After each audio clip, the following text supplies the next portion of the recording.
आने वाले कुछ दिनों में IIT JEE एडवांस के एग्ज़ाम होने वाले हैं, जिसमें बहुत सारे बच्चे एग्ज़ाम में अपीयर हो रहे हैं। तो यहाँ पर हम रोटेशनल मोशन से रिलेटेड एक IIT JEE एडवांस से रिलेटेड क्वेश्चन डिस्कस कर रहे हैं। और इस क्वेश्चन से रिलेटेड क्वेश्चन एग्ज़ाम में आ सकते हैं, क्योंकि रोटेशनल मोशन काफ़ी इम्पॉर्टेंट होता है। ये सेम क्वेश्चन तो नहीं आएगा, बट इसमें जो कंसेप्ट इस्तेमाल हो रहे हैं वो पूछा जा सकता है किसी और दूसरे क्वेश्चन में। तो आइए देखते हैं क्वेश्चन क्या है। ये स्मॉल m मास का एक सॉलिड स्फीयर है जो एंगुलर वेलोसिटी ओमेगा से स्पिन कर रहा है, इस तरह से स्पिन कर रहा है, और इसको v वेलोसिटी से इस कैपिटल M मास के प्लैंक पर गिराया जा रहा है। ग्राउंड और प्लैंक के बीच में, ये जो प्लैंक और ग्राउंड है, इसके बीच में फ्रिक्शनल कोएफिशिएंट 0 है, यानी ये स्मूथ सरफेस है। लेकिन प्लैंक का ऊपर वाला सरफेस जो है रफ है, उसका फ्रिक्शनल कोएफिशिएंट कुछ है। और इस प्रकार m मास का, स्मॉल m मास का एंगुलर वेलोसिटी ओमेगा से स्पिन करता हुआ स्फीयर जब आकर v वेलोसिटी से इसको वर्टिकली टकरा रहा है, तो टकराने के बाद ये बाउंस कर रहा है। तो वर्टिकल वेलोसिटी टकराने के बाद जो वर्टिकल वेलोसिटी का स्पीड है वो हाफ हो जा रहा है। वर्टिकल डायरेक्शन में टकराने के बाद स्फीयर का वेलोसिटी का जो स्पीड है वो पहले वाले स्पीड का हाफ हो जा रहा है, और एंगुलर वेलोसिटी यहाँ पर 0 हो जा रहा है। टकराने के बाद एंगुलर वेलोसिटी 0 हो जा रहा है। ऐसे में जैसे ही एंगुलर वेलोसिटी 0 होगा तो ये स्फीयर v1 वेलोसिटी से इस दिशा में जाने लगेगा, और कैपिटल v2 वेलोसिटी से प्लैंक इस दिशा में अपोजिट डायरेक्शन में आने लगेगा। हमें v1 और v2 की वैल्यू बताना है कोलिजन के बाद, जब ये बाउंस करके ऊपर हाफ स्पीड से वर्टिकल डायरेक्शन में जाएगा और एंगुलर वेलोसिटी जब स्फीयर का 0 हो जाएगा, उस केस में इसकी राइट डायरेक्शन में वेलोसिटी v1 और प्लैंक का लेफ्ट डायरेक्शन में वेलोसिटी v2 हमें बताना है। प्रश्न में दिया हुआ है r ओमेगा 5, r ओमेगा का न्यूमेरिकल वैल्यू 5 दिया हुआ है, यानी इस स्फीयर का स्पिनिंग एंगुलर वेलोसिटी और इसके रेडियस का मल्टीप्लिकेशन का वैल्यू 5 दिया हुआ है। इसका इस्तेमाल करके हमें यहाँ पर v1 और v2 की वैल्यू बताना है। ध्यान रखना है स्फीयर और प्लैंक के बीच का ऊपरी सरफेस पर फ्रिक्शनल कोएफिशिएंट म्यू 0 नहीं है, वो कुछ दिया हुआ है। नीचे का प्लैंक और ग्राउंड के बीच का म्यू 0 है। ऐसे में हम इसको सॉल्व करने के लिए यहाँ पर हमने एक डायग्राम बनाया हुआ है। तो जैसे ही ये प्लैंक से टकराएगा, इसको नॉर्मल रिएक्शन मिलेगा और इम्पल्स मिलेगा अप डायरेक्शन में, इसलिए इम्पल्स और नॉर्मल रिएक्शन इस पर फ्रिक्शनल फोर्स लगाएंगे और फ्रिक्शनल इम्पल्स लगाएंगे इस दिशा में। तो ग्राउंड और प्लैंक के बीच में फ्रिक्शन न होने की वजह से प्लैंक बैक डायरेक्शन में v2 वेलोसिटी से आएगा, और स्फीयर और प्लैंक के बीच में फ्रिक्शन है, इसलिए फ्रिक्शन को के कारण जो है इस पर टॉर्क लगेगा। ये एंगुलर वेलोसिटी ओमेगा से ऐसे रोटेट कर रहा था, तो ये फ्रिक्शनल इम्पल्स जो होगा एंगुलर मोमेंटम प्रोवाइड करेगा उल्टा दिशा में। एंगुलर मोमेंटम, ये फ्रिक्शनल इम्पल्स जो है उल्टा दिशा में, ये पहले ऐसे रोटेट कर रहा था और फ्रिक्शनल इम्पल्स उल्टा दिशा में एंगुलर मोमेंटम प्रोवाइड करेगा, जिसकी वजह से इसकी एंगुलर वेलोसिटी 0 हो जाएगी। और ये फ्रिक्शनल फोर्स जो है ये भी इस पर टॉर्क प्रोवाइड करेगा, उसके वजह से या इसके वजह से, हम दोनों के वजह से निकाल सकते हैं। लेकिन एक्सेलरेशन के विषय में बात नहीं किया गया है, इसलिए हम टॉर्क यहाँ पे नहीं लगाएंगे, एंगुलर इम्पल्स का इस्तेमाल करेंगे। तो ये फ्रिक्शनल इम्पल्स जो है, एंगुलर इम्पल्स इस पर लगाएगा उल्टा दिशा में, क्योंकि ऑलरेडी इस दिशा में रोटेट कर रहा था।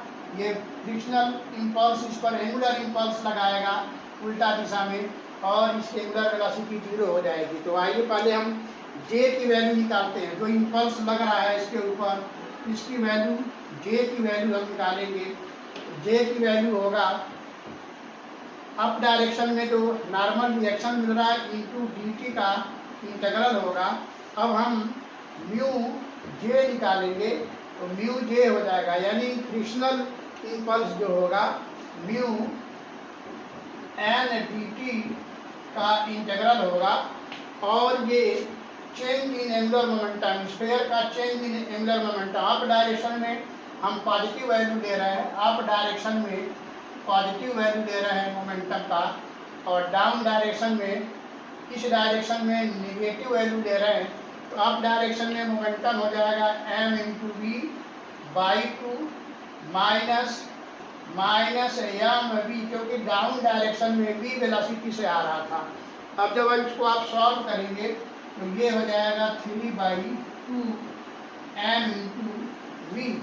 अब हम एंगुलर इम्पल्स निकालेंगे। एंगुलर इम्पल्स हो जाएगा म्यू जे इंटू आर, क्योंकि आर रेडियस का स्फीयर है, तो सेंटर के अबाउट इस एंगुलर इम्पल्स का जो वैल्यू होगा linear frictional impulse into radius, और इसको जब हम सॉल्व करेंगे तो ये हो जाएगा mu n d t into r, और एन डी टी की वैल्यू हम लोग निकाल चुके हैं 3/2 एम वी, और ये बराबर हो जाएगा change in angular momentum sphere का। तो एंगुलर मोमेंटम स्फीयर का होगा 2/5 m r square into omega. Final angular momentum 0 हो गया। अब इसको सॉल्व करेंगे तो यहाँ से हम देख पा रहे हैं कि म्यू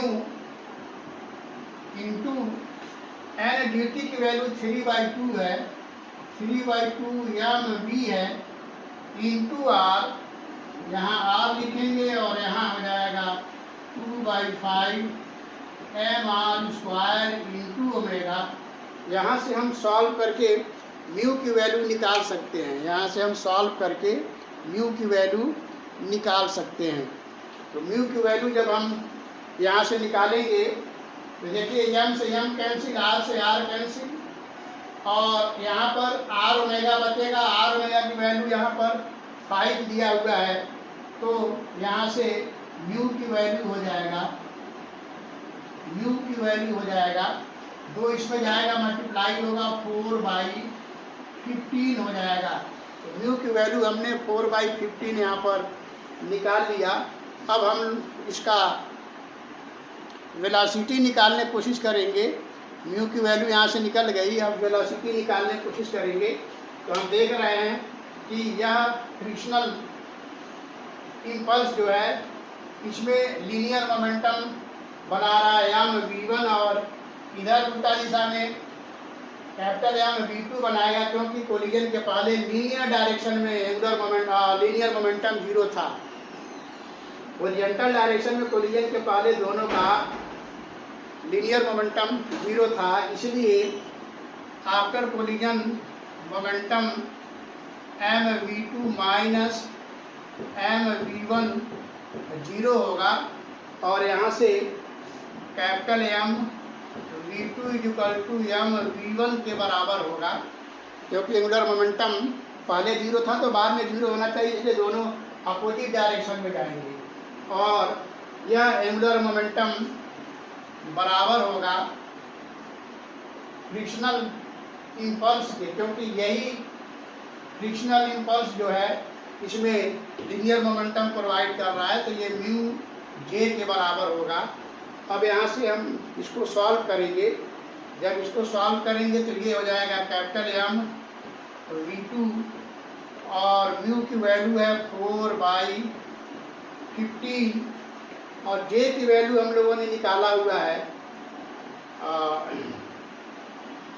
म्यू जे की वैल्यू हम लोगों ने निकाला हुआ है 3/2 एम वी। अब यहाँ से v की वैल्यू हम लोग आर ओमेगा लिख सकते हैं। v की वैल्यू को आर ओमेगा जो कि 5 के बराबर होगा, तो यहाँ से हम v2 प्राप्त करेंगे। तो ये यहाँ v equal to r omega रखेंगे, ये कट जाएगा, 3 आएगा, 3 से 3 कट जाएगा, 2 से इसमें भाग देंगे तो 2m अपान कैपिटल एम आएगा, ये v2 की वैल्यू हुआ, और इसी तरह से m v1 हो जाएगा म्यू जे हो जाएगा, और इस प्रकार म्यू की वैल्यू 4/15 म्यू जे की वैल्यू हम यहाँ पर रखेंगे। तो ये हो गया आपका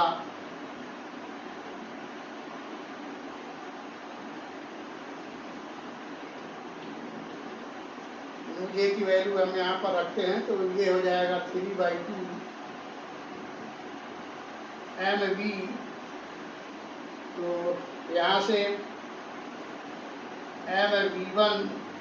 V1 की वैल्यू सॉल्व करेंगे 4/15 3/2 M/M होगा, और V को R ओमेगा लिखेंगे, और V R ओमेगा 5 दिया हुआ है, V = R ओमेगा 5 दिया हुआ है, तो ये कट जाएगा।